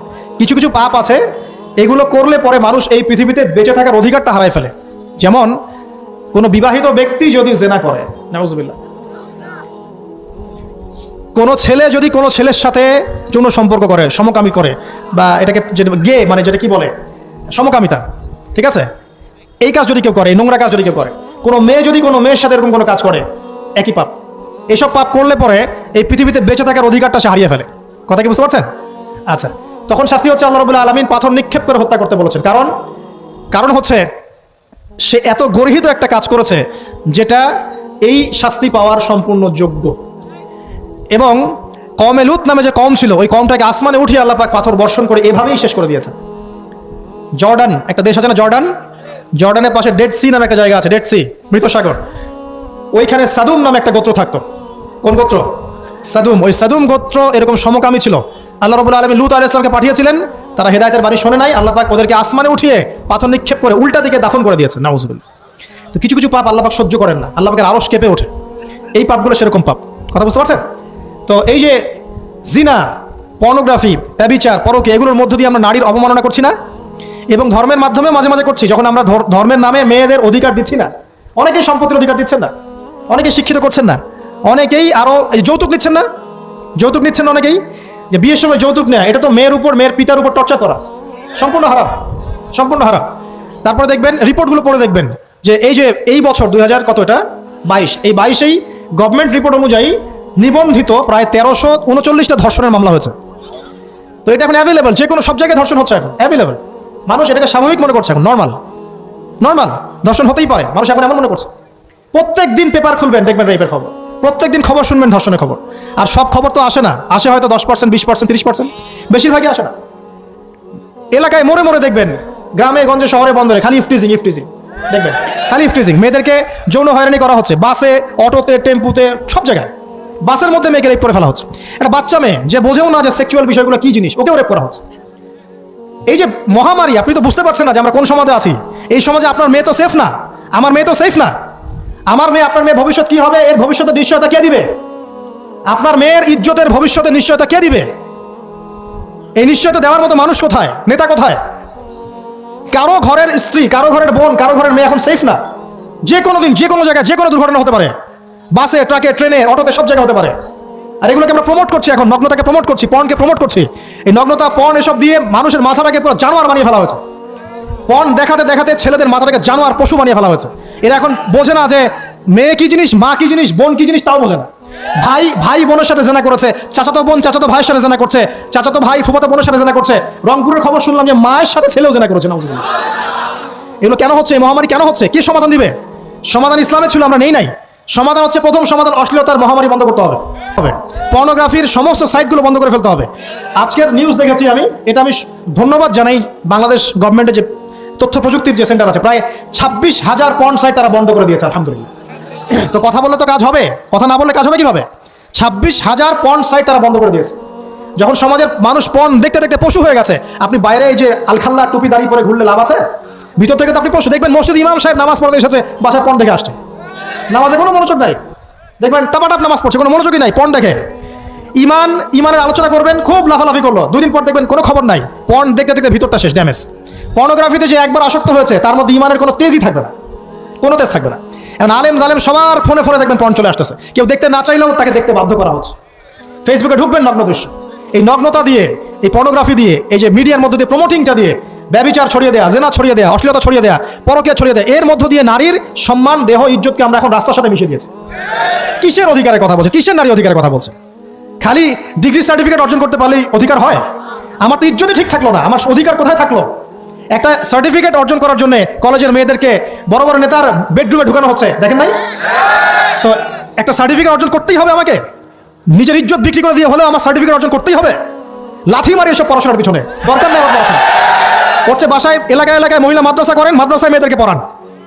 আমি খুব দুঃখের সাথে বলছি, অনেক মাদ্রাসাতেও এরকম ঘটনা কিন্তু ঘটেছে না?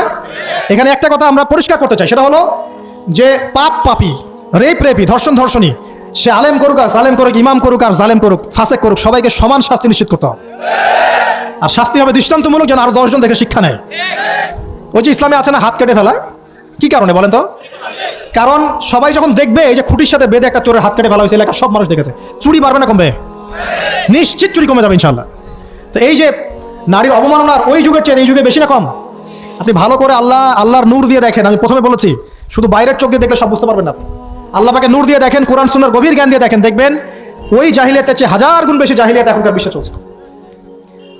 আল্লাহ পাক আমাদের মা বোনদের ইজ্জত হেফাজত করুন, তাদের সম্মান হেফাজত করুন। আমরা দোয়া করি আল্লাহ পাক তাদেরকে উচ্চশিক্ষায় শিক্ষিত করুন, নিরাপত্তা নিশ্চিত করুন। কেউ যদি ওদের দিকে খারাপ চোখ তুলে তাকায়, আল্লাহ পাক সেই চোখকে যেন ধ্বংস করে দেন। আল্লাহ পাক তাদের ইজ্জতের পরে যদি কেউ খারাপভাবে হাত বাড়ায়, তাদের শাস্তি যেন নিশ্চিত করা তৌফিক আল্লাহ পাক আমাদেরকে দান করেন। আল্লাহ পাক আমাদের মা বোনদেরকে মূল্যবান, মহামূল্যবান মনে করে আমাদেরকে হেফাজত করার তৌফিক দান করুন, আমিন। আর তাদেরকে যারা নগ্ন করতে চায়, আল্লাহ পাক এদেরকে ধ্বংস করে ছেড়ে দিন, আমিন। আল্লাহ পাক বলেছেন, যারা চায় মুমিন মুসলিমদের সমাজে অশ্লীলতা ছড়িয়ে পড়ুক, দুনিয়া এবং আখিরাত উভয় জাহানে আল্লাহ পাক এদেরকে ধ্বংস করবেন ইনশাআল্লাহ। আরেকটা বলে শেষ করি, সেটা হলো, কয়টা বলেছি ভাই জাহিলিয়াত? ইমাম মুহাম্মদ বিন আব্দুল ওয়াহাব রাহিমাহুল্লাহ তার একটা বইয়ের মধ্যে 1000টা জাহিলিয়াত আছে। আমি 5টা বাছাই করেছি। কয়টা? 5টা। কয়টা বলেছি? 4টা। এক হচ্ছে কি বলেছিলাম? শিরক। আছে না নাই? রিবা এখন আছে না নাই? 3 নাম্বার কি ছিল? মাদক। আর 4 নাম্বার নারীর অবমাননা। মাদক তো বুঝলেন, এটা তো আমার চেয়ে আপনারা ভালো বুঝেন, মাদক সব জায়গায় আছে। আরেকটা কথা বলি, দেখুন মাদক নিয়ে একটা কথা বলি, শুনুন। আপনাদের কি কখনো গায়ে কখনো ফোড়া হয়েছে? কার কার গায়ে ফোড়া হয়েছে বলি, হাত তুলেন। কেমন ব্যথা? ফোড়া ফেটে গেলে কি বের হয়? রক্ত আর পুঁজ বের হয়, তাই তো? তো নবী সাল্লাল্লাহু আলাইহি ওয়াসাল্লামকে সাহাবীরা পরে জিজ্ঞাসা করলেন, ইয়া রাসূলুল্লাহ, কোন পাপের কারণে তাদেরকে এই শাস্তি দেওয়া হচ্ছে? নবী করিম সাল্লাল্লাহু আলাইহি ওয়াসাল্লাম বললেন, তাদেরকে এই শাস্তি দেওয়া হচ্ছে একটা পাপের কারণে, সেটা হলো মাদক দ্রব্য সেবন করা। আর ওই পানীয়টার নামও নবীজি বলে গেলেন, তার নাম হচ্ছে তিনাতুল খাবাল। কি নাম? তিনাতুল খাবাল। এই তিনাতুল খাবাল মানে জাহান্নামীদের রক্ত এবং পুঁজ, এটা খেতে দেওয়া হচ্ছে মাদক দ্রব্য সেবনকারীদের জন্য।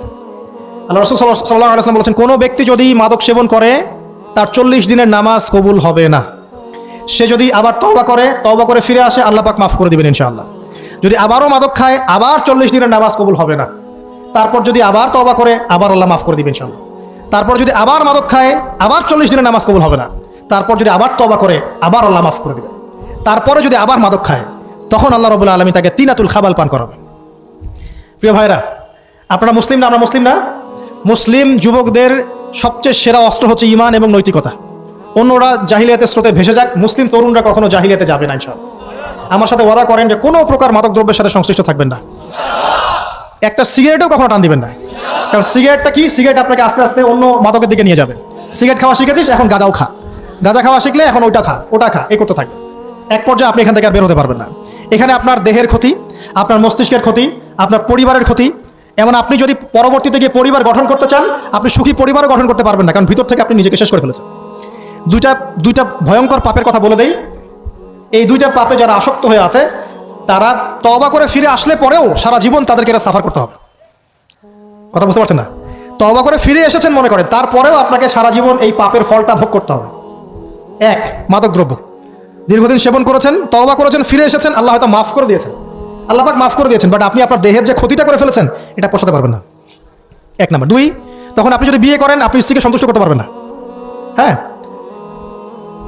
2 নাম্বার হচ্ছে এই যে গোপনে যুবকরা যে পাপটা করে, মাস্টারবেশন, যেটাকে আমরা বলি হস্তমৈথুন। এই পাপ যেসব যুবকরা করছে বা করে, এবং অ্যাভেলেবেল এই পাপটা সবাই করে, কারণ এখন পর্নের যুগ। পর্ন দেখলে তো আর কোনো উপায় নাই, তখন তো এই পথেই যেতে হচ্ছে, নিজের উপরে নিজেকে জুলুম করতে হচ্ছে। যারা হস্তমৈথুন অভ্যস্ত হয়ে গেছে, এরা যদি তওবা করে ফিরেও আসে, শরীরের যে ক্ষতিটা হয়েছে এটা পূরণ হবে না কখন। দেখেন, আমার মতো বয়সে, আমার চেয়ে প্রায় 10 বছর বয়স আগেই তারেক বিন জিয়াদ স্পেন জয় করেছিল। আমার যে বয়স এখন চলছে 30 পার হয়ে গেছে, এর চেয়ে আরও প্রায় 10 বছর আগে মুহাম্মদ বিন কাসিম এই সিন্ধু জয় করেছিল। এখন যে ইসলাম আপনি ভোগ করছেন, এটা তাদের ফল, তাদের এই জিহাদের ফল। তো এখন আমাদের এই যে 20 বছর 30 বছরের যুব সমাজের দিকে তাকায় দেখেন, একবার তাকায় দেখেন, চেহারাগুলো একটু দেখেন, চেহারা দেখেন, একটা চেহারা দেখেন, চেহারায় নূর নাই, নষ্ট হয়ে গেছে, নামাজ নাই, চোখগুলো বসে যাচ্ছে, কারণ সারা রাত জেগে থাকছে। ওই যে টিকটক টিকটক টিকটক সারা রাত, হ্যাঁ, সারা রাত ফোনে, সারা রাত গল্প গুজব। রাত্রেবেলা দেখবেন, রাত্রেবেলা শহর যেন জীবিত হচ্ছে। রাত্রেবেলা ক্যারাম খেলে, রাত্রে লুডু খেলে, রাত্রে এটা করে, রাত্রে সে, সারাদিন ঘুম, সারাটা দিন ঘুম। আপনি কি জানেন সারা রাত কে জেগে থাকে, সারা রাত কে ঘুমায়, আর সারা দিন কে জেগে থাকে? সারা রাত জেগে থাকে কুকুর, এবং সারাদিন ঘুমায় কুকুর। আর দেখবেন আপনি বিড়ালকে দেখবেন, ও কিন্তু রাত্রে ঘুম, এবং দিনের বেলা সে অ্যাক্টিভ। পাখিকে দেখবেন, পাখি সন্ধ্যা হলো একদম ঘরে, যেই সূর্য ডুববে পাখি একদম ঘরে, দেখেন না, পাখি ঘরে। আর যেই ফজর হবে পাখি বের হয়ে গেল। আর আল্লাহ রাসূল সাল্লাল্লাহু আলাইহি ওয়াসাল্লাম হয়তো বা এই কারণেই, আল্লাহ ভালো জানেন, তিনি বলেছেন এমন কিছু মানুষ জান্নাতে যাবে যাদের মনটা হবে পাখির মতো। সুবহানাল্লাহ। দেখেন পাখি কি করে, একদম সন্ধ্যা হলো ঘরে ঢুকে গেল, যেই ফজর হবে একদম ফজরের আগে আগে সে বের হয়ে গেল। তো পাখির মতো হওয়ার চেষ্টা করেন, পাখির মতো লাইফস্টাইলে আসেন, এবং সে সারাদিন পরিশ্রম করে রিজিকের জন্য, করে না? আল্লাহ পাক পাখিকে রিজিক দেন কি চাকরির মধ্য দিয়ে না ব্যবসার মধ্য দিয়ে? কিভাবে সে রিজিক পায়? তাওয়াক্কুল, তাওয়াক্কুল, আল্লাহর প্রতি তাওয়াক্কুল। আর তাওয়াক্কুল করে কি সে ঘরে বসে থাকে না রিজিক সার্চ করে, রিজিক তালাশ করে? আপনিও রিজিক তালাশ করেন, আল্লাহ পাক রিজিক দিবে ইনশাআল্লাহ তাআলা। প্রিয় যুবক ভাইরা, আল্লাহর ওয়াস্তে তওবা করেন। যারা যারা মাদকদ্রব্যের সাথে সংশ্লিষ্ট আছেন বা থাকার সম্ভাবনাও ছিল, এর ধার কাছেও যাবেন না। ওয়াদা করছেন তো? এবং গোপন পাপে লিপ্ত হবেন না, গোপন পাপে লিপ্ত হবেন না। আপনি যৌবনকে ধরে রাখেন, ইনশাআল্লাহ দেখবেন আপনি সারা জীবন এনজয় করতে পারবেন ইনশাআল্লাহ। কিন্তু যদি এখন নিজেকে শেষ করে ফেলেন, এখন নিজেকে শেষ করে ফেললে আপনি বিয়ে করলে পরেও দেখবেন আপনি পস্তাচ্ছেন। ওই যে কলিকাতা হারবালে যেতে হবে, তখন মডার্ন হারবালে দৌড় দিতে হবে। আর সব হারবাল টারবাল খেয়ে লাভ হয় না। কারণ কি? কারণ আল্লাহ প্রদত্ত যে নেয়ামত সেটা আপনি নষ্ট করে ফেলেছেন। এখন এইটার আপনি ক্ষতিপূরণ দিতে পারবেন না। অতএব জীবনটাকে সিরিয়াসলি নেন। মুসলিম তরুণ যুবকদেরকে উদ্দেশ্যে বলছি যে আপনারা কায়িক পরিশ্রম করেন, কায়িক পরিশ্রম করেন। 5 ওয়াক্ত সালাতটা আল্লাহর ওয়াস্তে নামাজে মসজিদে এসে পড়েন। বেশি কিছু করতে বলছি না ভাই, আমার কথা শোনেন, বেশি কিছু করতে বলছি না। আল্লাহর ওয়াস্তে 5 ওয়াক্ত নামাজটা মসজিদে পড়েন, পারবেন না? আচ্ছা, ডেইলি 10টা পৃষ্ঠা করে কোরআন তেলাওয়াত করেন, পারবেন? আল্লাহ তৌফিক দান করুন। ডেইলি 2-4 টাকা করে সদকা করেন, পারবেন? আচ্ছা, প্রত্যেক দিন কিছু দাওয়াতি কাজ করেন। আমর বিল মারুফ, সৎ কাজের আদেশ করবেন, নাহি আনিল মুনকার, অসৎ কাজ নিষেধ করবেন। পারা যাবে ইনশাআল্লাহ। আপনি হালাল রিজিকের একটা সন্ধান খোঁজার চেষ্টা করেন, পারবেন ইনশাআল্লাহ। পড়াশোনায় নিজেকে ব্যস্ত রাখেন, লেখাপড়ায় নিজেকে ব্যস্ত রাখেন। যদি এর পাশে আপনি সময় পান, আমি বলবো আপনি খেলাধুলা করেন। যদি সময় কিছু বের করতে পারেন, কায়িক কিছু পরিশ্রম করেন, প্রয়োজনে কিছু কসরত করেন, জিম করেন, খেলাধুলা করেন। তারপরেও পড়নে যায় না, তারপরেও গার্লফ্রেন্ডের পিছনে সময় নষ্ট করেন না, তারপরেও যে টিকটক, ফেসবুক, ইউটিউব নিয়ে পড়ে থাকেন, ওগুলোর চেয়ে খেলাধুলা করা অনেক ভালো আছে। অ্যাটলিস্ট আপনি ফিজিক্যালি ফিট থাকবেন। অনেকে বলতে পারে যে এটা না করলে হয়, এটা বাজে কাজ, সময় নষ্ট। আমি মনে করি এখনকার যুবকরা যেসব পথে সময় নষ্ট করছে, এর চাইতে অ্যাটলিস্ট খেলাধুলা করলে ভালো ছিল। একটা সময় ছিল না, আজকে থেকে 10 বছর আগে প্রচুর খেলা হতো না? ক্রিকেট হতো, ফুটবল হতো, এই ব্যাডমিন্টন হতো শীতকালে, তাই না? খেলার লিপ্ত থাকলে কিন্তু আমাদের মধ্যে একটা হৃদ্যতা, একটা বন্ড তৈরি হতো, একটা বন্ড। আমরা অনেক টুর্নামেন্ট খেলতাম না? এখন দেখবেন কিচ্ছু নাই, সব বন্ধ, খালি ফোন, সারাদিন কি ফোন। এটা আরো কি ডেঞ্জারাস না? এভাবে তাদের ফিজিক্যাল বডিটা নষ্ট হচ্ছে, মেন্টাল স্ট্রেংথটাও নষ্ট হচ্ছে। এর চেয়ে বরং তারা যদি কোনো কসরত করে, এটা অনেক ভালো হবে। এটা আমার মত, এটা আমি কোরআন সুন্নাহ থেকে কোনো কথা বলছি না। আল্লাহ পাক বোঝার তৌফিক দেখ। শেষ কথা হলো যে আইয়ামে জাহিলিয়াতের আরেকটা নির্মম বর্বরতা ছিল হচ্ছে গোত্রীয় দ্বন্দ্ব। কি ছিল? গোত্রীয় দ্বন্দ্ব। এটাই দিয়ে আমি শেষ করছি। সেটা হলো কেমন গোত্রীয় দ্বন্দ্ব? মনে করেন একটা গোত্রের নাম বনু তামিম, একটার নাম বনু হানিফা, একটার নাম হচ্ছে বনু কোরাইজা, একটার নাম হচ্ছে মনে করেন বনু মাখজুম, আরেকটা হচ্ছে বনু আদি। এরকম অনেক গোত্র ছিল। এই গোত্রগুলোর মধ্যে আপোষে দ্বন্দ্ব চলতো। খুব সামান্য কারণে তারা দীর্ঘস্থায়ী যুদ্ধ করত। একটু বোঝার চেষ্টা করেন, খুব সামান্য কারণে তারা লম্বা লম্বা যুদ্ধ করত। একটা উটকে কেন্দ্র করে প্রায় 80 বছর যুদ্ধ হচ্ছে। কত বছর? 80 বছর। এখন আপনাকে বলি, এই যে জাহেলিয়াতের এই যে গোত্রীয় হানাহানি, মারামারি, কাটাকাটি, এটা কি এখন সারা বিশ্বে ছড়িয়ে পড়েছে কি পড়ে নাই? আল্লাহ নূর দিয়ে দেখেন, পড়েছে কি পড়ে নাই? দেশে দেশে হানাহানি বেড়েছে না কমেছে? রাসূলুল্লাহ সাল্লাল্লাহু আলাইহি ওয়াসাল্লাম 23 বছর নবুয়তের জীবনে যতগুলো জিহাদ করেছেন এবং সারিয়া করেছেন, এতে সব মিলে হয়তো 2 থেকে 3 হাজার মানুষও মারা যায় নাই। ঠিক আছে?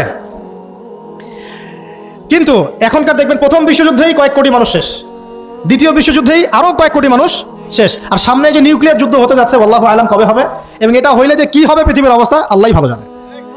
এমন নিউক্লিয়ার ওয়েপন্স আছে যেটা আসমানে যদি বিস্ফোরণ ঘটানো হয়, তাহলে ওই দেশের সমস্ত ইলেকট্রনিক জিনিসগুলো নষ্ট হয়ে যাবে। বুঝতে পারেন এই কথা? বোম মারতে হবে না পৃথিবীতে, মাটিতে বোমটা মারতে হবে না, আসমানে বিস্ফোরণ করে দিবে, তাতে আপনার পুরো দেশের যত ইলেকট্রনিক ডিভাইস আছে সব ড্যামেজ। এটা এই যুগ। ওই হিরোশিমা নাগাসাকির কথা মনে আছে? কি হয়েছিল ওখানে বলেন? 2টা বোম ফেলা হয়েছিল, পারমাণবিক বোমা। কে ফেলেছিল? কে ফেলেছিল? আমেরিকা। আচ্ছা, ওই বোম দুটার নাম কি? হ্যাঁ, এই তো জানেন, লিটল বয় আর ফ্যাটম্যান। ওই 2টা বোম পড়ে যে কোটি কোটি মানুষ মারা গেল, এখন পর্যন্ত জাপানের মানুষ তার তেজস্ক্রিয়তায় ভোগে। এখনকার পারমাণবিক ওয়েপন্সগুলো তার চেয়ে অনেক অনেক অনেক বেশি শক্তিশালী, হাজার লক্ষ গুণ বেশি শক্তিশালী হতে পারে।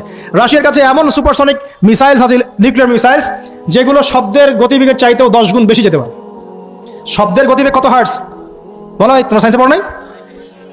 তো এই শব্দের গতিবেগের চাইতেও 10 গুণ 20 গুণ বেশি যেতে পারবে কি একটা মিসাইল। মানে মিসাইল আবার আকাশ প্রতিরক্ষা ব্যবস্থা বলে একটা কথা আছে। আকাশ প্রতিরক্ষা ব্যবস্থায় ওই মিসাইলগুলোকে ডিফেন্ড করে দেওয়া যায়, ধ্বংস করে দেওয়া যায় আকাশেই। ওই প্রতিরক্ষা ব্যবস্থাও ধরতে পারবে না কত জোরে মিসাইল যাচ্ছে। এবং সেই রাশিয়াকে উস্কে দিচ্ছে এখন পশ্চিমারা, ফেলো একটা বোম, ইউক্রেনে একটা বোম ফেলো খালি। ও যদি একটা ফেলেই দেয়, তখন দেখবেন পশ্চিমারা সবাই মিলে আবার যুদ্ধে নেমে যাবে, পুরো বেসাকার হয়ে যেতে পারে। আল্লাহু আলাম, আল্লাহ ভালো জানেন। তবে এটা সময়ের ব্যাপার মাত্র যে বিশ্বে একটা ভয়ঙ্কর প্রলয়কারী কিছু একটা হতে যাচ্ছে। বলবো যে ভবিষ্যৎবাণী করে বেড়াচ্ছে। ভবিষ্যৎবাণী করি নাই, আপনার বর্তমান সম্পর্কে জ্ঞান নাই বলেই বর্তমানকে আপনার ভবিষ্যৎ মনে হয়। বর্তমান সম্পর্কে আপনি অজ্ঞ বলেই বর্তমানের জ্ঞানটাকে আপনার কাছে ভবিষ্যৎ মনে হচ্ছে।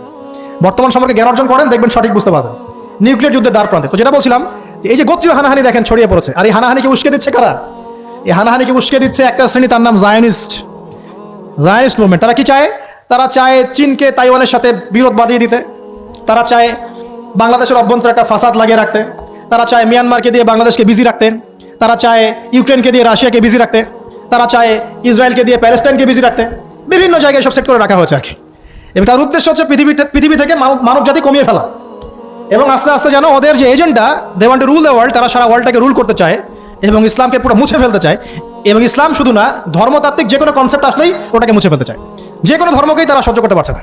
তো এই উদ্দেশ্য বাস্তবায়নের জন্য তারা এই কাজগুলো করে বেড়াচ্ছে। আইয়ামে জাহিলিয়াতের সেই যে সুন্নত, ওই যে জাহিলিয়াত এখন সারা বিশ্বে এভাবে ছড়িয়ে পড়েছে। অতএব আপনার চোখ কান খোলা রাখতে হবে। ভয়ঙ্কর অবস্থা সামনে, দেখেন না গভর্নমেন্ট বলছে এখন যে সামনে ভয়ঙ্কর খাদ্য সংকট দেখা দিবে, কৃষিজ দিকে ফোকাস করতে বলছে এবং নিজেদের খাদ্য উৎপন্ন করার দিকে মনোযোগী হতে বলছে। এই কথাগুলো 5 বছর থেকে বলি নাই, তখন তো খারেজি হয়ে গেছিলাম। এখন এই কথাগুলো খোদ আমাদের দেশের প্রাইম মিনিস্টারও বলছেন, আলহামদুলিল্লাহ, তাকেও সেই বুঝ আল্লাহ পাক দান করেছেন। তো এই যে কথাগুলো, এগুলো কোনো অনেক গল্প কাহিনী না। যারা ওয়ার্ল্ড অ্যাফেয়ার্স বলছেন তারা জানেন যে বিশ্ব এখন একটা ভয়ঙ্কর একটা অবস্থার সম্মুখীন হয়েছে। এটা আপনারা বুঝতে হয়তো দেরি করে ফেলছেন। আল্লাহ পাক আপনাদেরকে বোঝার তৌফিক দান করুন, আমিন। শেষ কথা বলি, ওই দ্বন্দ্বটা কিন্তু দেশ থেকে দেশ ছড়িয়েছে, যেমন ঠিক একইভাবে ধর্মের মধ্যেও ছড়িয়েছে। ধর্মের মধ্যেও আমরা কিন্তু বহু দলে ভাগ হয়ে গেছে। এমনকি মুসলিমদের মধ্যেও আমরা শততা বিভক্ত বিভিন্ন দলে, আছে না? এক দল আরেক দলের লোকদেরকে সহ্য করতে পারে না, আরেক দল আরেক দলের ইমামকে সহ্য করতে পারে না, হ্যাঁ, এক সংগঠন আরেক সংগঠনকে সহ্য করতে পারে না। এই যে গোত্রীয় হানাহানির সুন্নত, ওই আইয়ামে জাহিলিয়াতের সুন্নত, এটা এখন মুসলিমদের মধ্যেও ঢুকে পড়েছে। তো প্রিয় ভাইরা, দেখুন, আমি এক কথায় বোঝাতে চাইলাম যে জাহিলি যুগ আপনি যেটাকে বলছেন, আইয়ামে জাহিলিয়াত যেটাকে বলছেন, যে কারণে বলছেন, ওই কারণগুলো প্রত্যেকটা কারণ এখনকার বিশ্বে মজুদ আছে। শুধুমাত্র স্বল্প পরিসরে না, এখন বড় পরিসরে মজুদ আছে। অতএব আপনাকে যদি আইয়ামে জাহিলিয়াতুল আকবার বলে কোনো বিশ্বকে রিকগনাইজ করতে হয়, তাহলে এখনকার বিশ্বকে করতে হবে। অতএব এই ওয়ার্ল্ড অ্যাফেয়ার্সটাকে বোঝেন, জাহিলিয়াতটাকে বোঝেন। এই জাহিলিয়াত থেকে উত্তরণের জন্য সমাধান কে দিয়েছিল বলেন? ইসলাম কি সমাধান দেয়নি?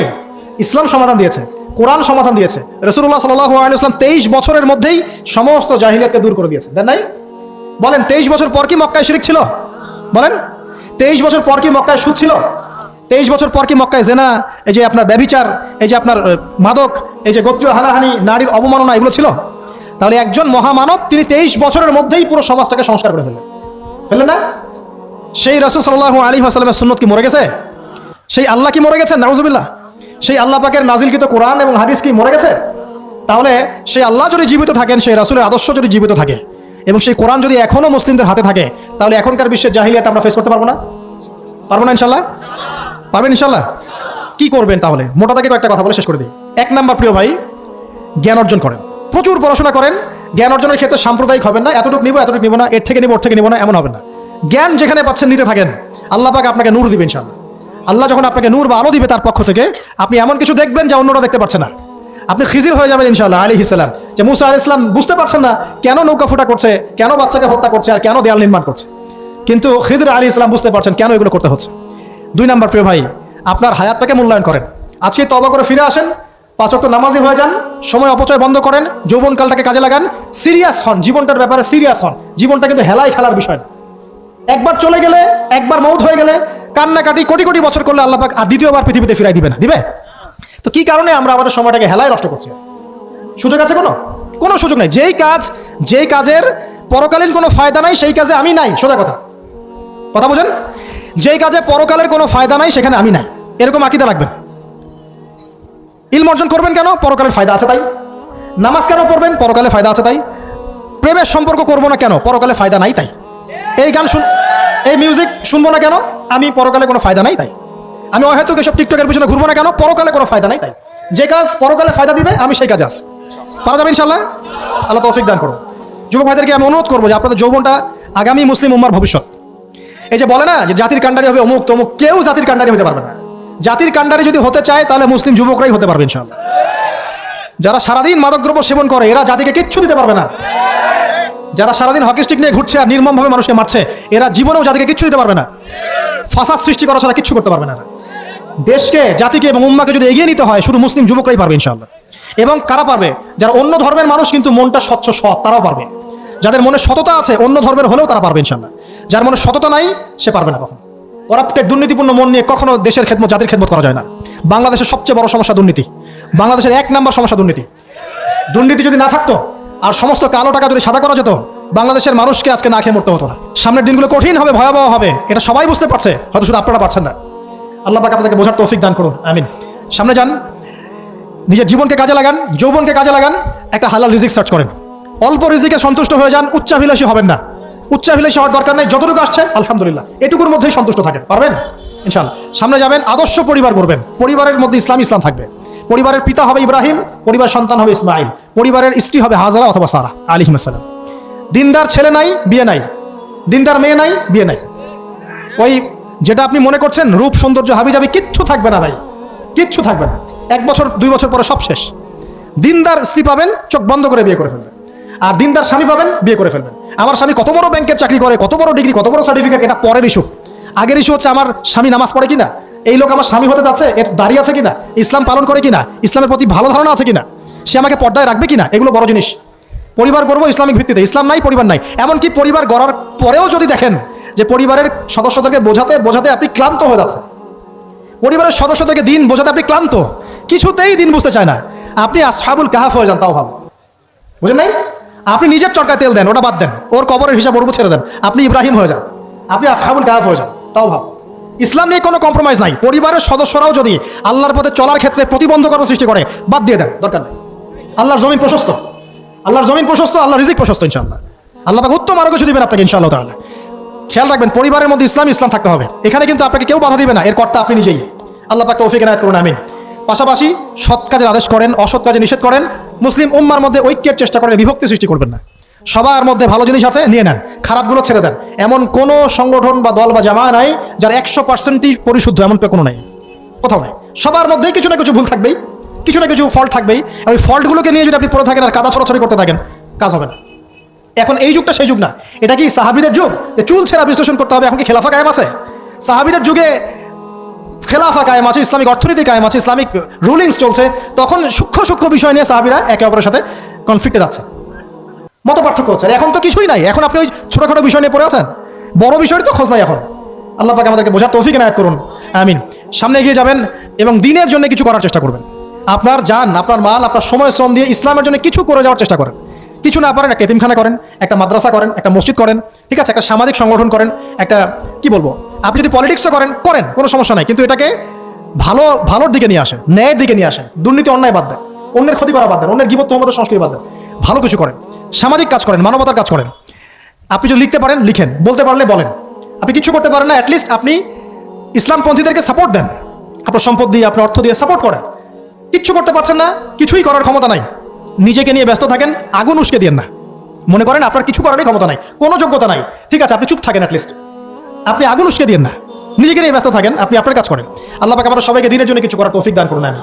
আর সবশেষ কথা হচ্ছে যে বর্তমান অর্থনীতি, সমাজনীতি, বিশ্ব ওয়ার্ল্ড পলিটিক্স, এগুলো খুব ভালো করে পড়াশোনা করবেন, করে কোরআন সুন্নাহর সাথে মেলাবেন, আখিরুজ জামানের হাদিস এবং আয়াতগুলোকে স্টাডি করেন, সমসাময়িক প্রেক্ষাপটের সাথে এই পরিস্থিতিগুলো মেলানোর চেষ্টা করেন।